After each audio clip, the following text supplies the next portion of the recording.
کے یہاں تھوڑا پرابلم ہے. کچھ لوگ منا رہے ہوتے ہیں, کچھ لوگ جن کے ہوتے ہیں وہ منا لیتے ہوں گے. مدر ڈے بہرحال وہ سب منا رہے ہوتے ہیں. تو ان کے ہاں وہ اس لیے مناتے ہیں مدر ڈے اور فادر ڈے کہ ان پورا سال ابا اماں کو پوچھنے کی توفیق نہیں.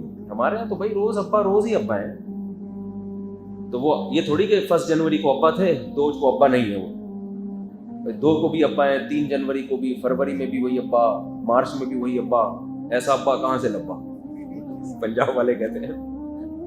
پنجاب میں زبان بڑی مستعدی بولی جاتی ہے. وہ ایک صاحب اپنے ابا کے بارے میں کہہ رہے تھے میرے ابا یوں, میں نے اس نے کہا ایسا ابا کہاں سے لبا؟ لبا کسے کہتے ہیں؟ پایا؟ پتہ نہیں, خیر پائے کو کہتے ہیں نا, کہاں سے پایا. تو ہمارا تو بھائی روز ابا ڈے ہے, روز مدر ڈے, زندگی میں بھی اور موت کے بعد بھی روز ہی ان کے لیے. جب بھی دعا, مجھے تو اللہ ٹوٹی پھوٹی توفیق دیتا ہے, جب بھی ہاتھ اٹھا کے دعا کرتا ہوں تو سب سے پہلے اپنے والدین کے.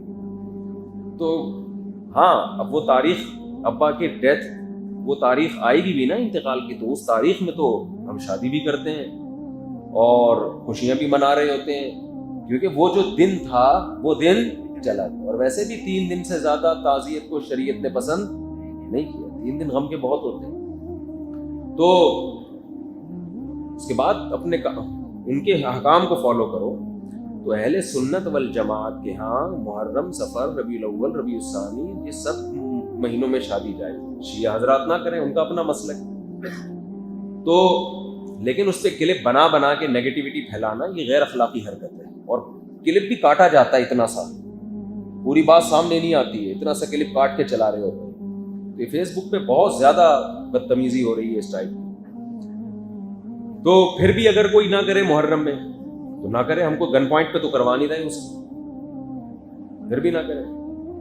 میری ایک دفعہ شادی محرم میں بھی ہوئی تھی, تو حقیقت ہے. تو مجھے یاد ہے 9 محرم کو ہم نے وہ ولیمے کا لوگوں کو بولا, تو وہ بعض لوگوں کے منہ بن گئے کہ یہ کون سا دن ہے. تو میں نے کہا بھائی ہمیں تو آج ہی اتفاق سے فرصت ملی ہے, تو جب شادی ہوگی تبھی ولیمہ ہوگا نا. تو نکاح ہوا تھا 1 آدھ دن پہلے, تو بھائی اب آج ہی ہے, تو انہوں نے آ گئے. پھر وہ کھانا کھوڑنے سب پہنچ جاتے ہیں. وہ ایک داماد تھا نا, ایک ہونے والا داماد, تو لڑکی والوں نے اس کو کہا کہ تم ہماری بیٹی سے, آج مجھے ذرا ہلکا ہی بولنے دیں, ہلکا, ٹھیک ہے نا, تو ہلکی پھلکی باتیں, 4-5 دن سے سیٹنگ آؤٹ ہوئی ہے. تو لڑکی والوں نے بولا کہ تمہیں گھر داماد بننا پڑے گا, اس شرط پہ ہم اپنی بیٹی دیں گے گھر داماد. ایک دم تیش میں آ گیا, یہ بے غیرتی, یہ بے شرمی قبول ہے. آخر میں فوراً کہتا ہے, ایک دم سوچتا ہے نا, کہتا ہے چھوڑو بے غیرتی بے شرمی دے گا, لیکن قبول ہے, اور کیا چاہیے. تو کس میں کہہ رہا تھا میں یہ ہے, ہاں تو لوگوں نے کہا محرم, یہ پھر پہنچے ہوئے سارے. تو جو نہیں کرنا چاہے وہ نہ کرے. ہماری نظر میں حضرت حسین سے محبت کا یہ طریقہ ہی نہیں ہے نا کہ محرم میں سوگ منائے. ہمارے ہاں دوسرا اسٹائل ہے محبت کے اظہار کا, دوسرا طریقہ ہے. تو ہم کہتے ہیں ان کو فالو کرو. حضرت حسین کی اتنی بڑی داڑھی تھی, کتنے لوگوں کی داڑھی ہے بڑی. حضرت حسین بے انتہا سخی تھے. اس دور میں جو سید ہوا کرتے تھے نا آل رسول, اتنی سخاوت ہوتی تھی کہ ان کی سخاوت کی مثالیں بیان کی جاتی تھی. حضرت حسن رضی اللہ تعالیٰ عنہ اتنے سخی تھے کہ ایک مرتبہ آپ نے باغ میں دیکھا کہ ایک غلام کھانا کھاتا ہے, ایک نوالا خود کھاتا ہے, ایک نوالا کتے کو کھلاتا ہے, اپنے کھانے میں سے آدھا اس کو دے رہا ہے. تو حضرت حسن نے پوچھا کہ یہ کیوں کر رہے ہیں؟ اس نے کہا مجھے شرم آتی ہے کہ میں ایک جانور کے سامنے کھانا کھا رہا ہوں اور یہ بیچارہ للچائی کی نظروں سے میرے سامنے دیکھ رہا ہے. غیرت مند لوگ تھے نا. حضرت حسن کو خیال آیا کہ جب یہ غلام ہو کے اتنا غیرت مند ہے کہ آدھی روٹی کی سخاوت کر کے کس پہ خرچ کر رہا ہے؟ جانور. تو ہم تو آل رسول میں سے ہیں, ہم تو نبی کے نواسے ہیں. حضرت حسن رضی اللہ تعالیٰ نے اس غلام سے کہا کہ تیرا مولا کہاں ہے؟ جس کا یہ باغ ہے اور جس کا تو غلام ہے. اس نے بتایا تو مولا سے کہا کہ اس کی قیمت لگاؤ. یہ غلام بہت مہنگے ہوا کرتے تھے اور اس کو پتہ بھی تھا کہ سامنے خریدار حضرت حسن ہے, ان کو تو جتنے بھی بول لگا دو یہ دے دیں گے پیسے. تو اس نے بتایا اتنی قیمت, فوراً غلام خریدا, آزاد کر دیا اسی وقت. اور پھر کہا یہ باغ کی ویلیو بتا اب کتنی ہے. اس نے بتایا جی اتنی, باغ بھی اسی وقت خریدا اور غلام کو وہ باغ ہبہ کر دیا.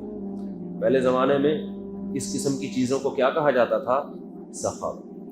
آج جو سخاوت ہے جس سے حاتم طائی کی شرما جائے وہ یہ ہوتا ہے کہ وائپر کسی نے صاف کیا گھنٹہ لگا کے نا آپ کی گاڑی پہ, جب آپ کی گاڑی سگنل پہ رکی تو غریب سا بچہ آیا, 1 گھنٹہ لگا کے اس نے سرف ورف لگا کے صاف کیا. آپ نے 5 روپے کا سکہ آج کل چل رہا ہے 10 روپے کا چل رہا ہے, 5 کا بھی ہے, تو وہ تلاش کیا, وہ لگا کے اس کو دیا اور حاتم طائی کی برزخ میں نیندیں اڑا دی. اور یہ بھی اس لیے کیا کہ کسی پیر صاحب نے, بزرگ نے کہا ہوا تھا کہ صدقے سے بلائیں ٹلتی ہیں. تو 5 روپے میں کیا بلائیں ٹلیں گی بھائی؟ 5 روپے میں ٹھیک ہے, صدقہ نہ کرنے سے یہ بھی بہتر ہے. تو پہلے جو سخاوت ہوا کرتی تھی وہ بہت زیادہ ہوتی تھی. آج کل وہ سخاوتیں نہیں ہیں. پہلے تو پورے باغ گفٹ کر دیے گا. وہ ہے نا حضرت ابو طلحہ انصاری رضی اللہ تعالیٰ عنہ, قرآن کی آیتیں نازل ہوئیں, لن تنالوا البر حتى تنفقوا مما تحبون. تم نیکی کی حقیقت کو اس وقت تک نہیں پہنچ سکتے جب تک محبوب چیز صدقہ نہ کرو. محبوب چیز اسلام میں نیکی جو ہے نا صدقہ ہے. تو صحابی آ گئے, یا رسول اللہ, اللہ نے کہا ہے کہ سب سے محبوب چیز صدقہ کرو, تو میرا باغ ہے. باغ پراپرٹی کو کہتے ہیں, زمین. یا رسول اللہ وہ میں صدقہ کرنا چاہتا ہوں. آپ نے فرمایا بخن ذاک مال رابح. واہ واہ, یہ تو بڑا قیمتی مال لے آئے تم بھائی. تو آپ نے ان کو مشورہ دیا اپنے چچا کے بیٹوں کو دے دو. کس کو دے دو؟ جو لوگ بھی کوئی ٹرسٹ ہے ان کا, یا لوگ ان کے ساتھ تعاون کرتے ہیں غریبوں کو دینے کے لیے, اگر کوئی ان کے پاس رقم لے کر آئے نا کہ یہ زکوٰۃ کی رقم کہاں دوں, فوراً کہے گا بھائی مجھے دو, میں صحیح جگہ پہنچا دوں گا. ہوتا ہے نا, ہر آدمی چاہتا ہے بھائی کہاں آئے میرے پاس. میں نے تو دیکھا ہے بہت سے ٹرسٹ وہ یہی کہہ رہے ہوتے ہیں ہمیں ہی دو, لیکن آپ صلی اللہ علیہ وسلم خود لے بھی سکتے تھے, ان سے لے کے مسلمانوں پہ خرچ کر دیتے ہیں بھائی. آپ لے کے بیت المال میں جمع کرا دیتے, چلو بھی کسی کے کام آئے گا. آپ نے فوراً فرمایا اپنے چچا کے بیٹوں کو جا کے دے دو, گفٹ دے دو. اس سے پتہ چلتا ہے دیکھو ہمارے نبی کیسے, اللہ نے آپ کے دل سے مال کی کوئی لالچ نہیں, یہ بھی نہیں کہ میری جیب سے لوگوں میں جائے, کچھ بھی نہیں. اتنا قیمتی مال کیا فرما رہے ہیں اپنے چچا کے بیٹوں کو. کہتے ہیں لیڈر جو ہے نا, لیڈر, کامیاب لیڈر وہی ہوتا ہے جس میں قربانی کا جذبہ ماتحتوں سے زیادہ ہو, اپنی ذات کو بالکل بھلا دے. حالانکہ نبی اگر لیتے تو اپنے لیے تھوڑی لے رہے تھے, وہ بھی دوسروں کے لیے لیتے نا. نام فرمائے ڈائریکٹ جا کے چچا کے بیٹوں. آج عام طور پر یہ جذبہ نظر نہیں آتا. اگر کوئی آپ سے آ کے مشورہ لینا, میرے پاس 1 کروڑ روپے ہیں, میں ہدیہ یا صدقہ دینا چاہتا ہوں, بتاؤ کون؟ وہ کہے گا میں ہوں. سب سے پہلے تو اپنا ذکر کرے گا, اور اگر اپنا نہیں تو کہے پھر میرے ذریعے سے دو, تاکہ بھونس کون جمائے بعد میں, میں. اس کا نام تھوڑی آئے گا جس نے دیا ہے, نام آئے گا ہمارا بھائی. یہ لوگوں میں ہوتا ہے.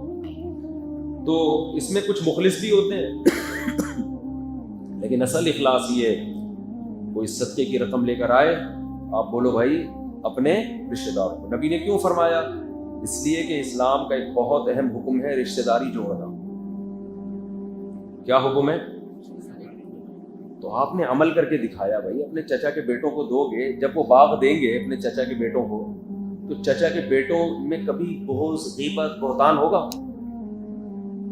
بھائی آج کل یہ ہوتا ہے نا کہ میرے چچیرے ہی میری ٹانگیں کھینچتے رہتے ہیں. یہ ہے نا ہیڈک. لوگ مجھے کہتے ہیں مفتی صاحب آپ رشتہ داروں کی بات کرتے ہو, سب سے زیادہ تو بڑا رشتہ دار کھوتے ہیں ہمارے لیے. سب سے زیادہ غیبتیں آپ کے رشتہ دار آپ کے خلاف کر رہے ہوتے ہیں. لیکن کیا ابو طلحہ انصاری کے رشتہ دار نے کبھی ان کی غیبت کی ہوگی اس کے بعد؟ وہ پتا ہے بھائی صاحب انہوں نے اتنا بڑا ظرف مجھے پورا باغ ہدیہ دے، تو رشتہ داری جوڑنے کے لیے روکھڑے کا خرچ کرنا بولو ضروری۔ روکھڑے کی بات آئی تو ایک اور آئے ذہن میں آ گئی، وہ کر کے پھر آگے چلتے ہیں۔ ان چیزوں سے آج نا لوگ ہٹ گئے ہیں، بس محرم میں یہ کر لو اور ربیع الاول میں یہ کر لو۔ ابھی ربیع الاول میں الگ سیٹ اپ شروع ہو جائے گا۔ عمل زیرو، عمل کیا ہے؟